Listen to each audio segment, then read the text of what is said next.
नमस्कार मंडळी. सुप्रसिद्ध कलाकार, दिग्दर्शक आणि निर्माते म्हणून प्रसिद्धी झोतात आलेले कलाकार म्हणजेच महेश मांजरेकर. मराठीतील दुसरे नाव बिग बॉस. बिग बॉस मराठीमुळे देखील ते घराघरात जाऊन पोहोचले आहेत. महेश मांजरेकर यांच्यावर देखील खूप मोठं संकट कोसळलं होतं. यावर त्यांनीच एका चॅनेलला मुलाखत दिली होती. तर काय आहे संपूर्ण माहिती जाणून घेऊ. तत्पूर्वी आपल्या सफर ताऱ्यांची या चॅनलला सबस्क्राईब आणि लाईक केलं नसेल तर नक्की करा. महेश मांजरेकर यांना एका मोठ्या आजाराने आळा घातला होता. महेश मांजरेकर यांना मूत्राशयाचा कर्करोग झाला होता. अचानक त्यांना ब्लिडिंग झाल्यामुळे ते डॉक्टरकडे गेले. तेव्हा त्यांना कर्करोगाचे निदान झालेले कळाले होते.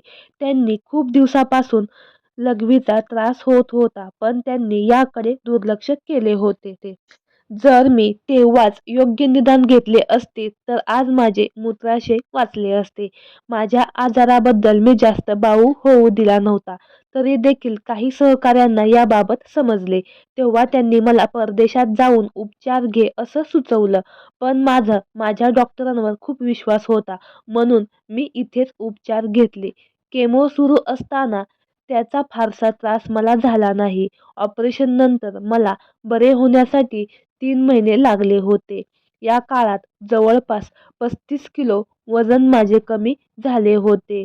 या काळात मला माझ्या कुटुंबाने खूप मोठी साथ दिली होती.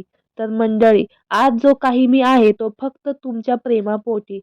तर मंडळी, महेश मांजरेकर यांच्या कामाबद्दल बोलायचं झालं तर त्यांनी दे धक्का 2, मी शिवाजीराजे भोसले बोलतोय, काकस्पर्श, नटसम्राट अशा सुपरहिट चित्रपटांची निर्मिती केली आहे.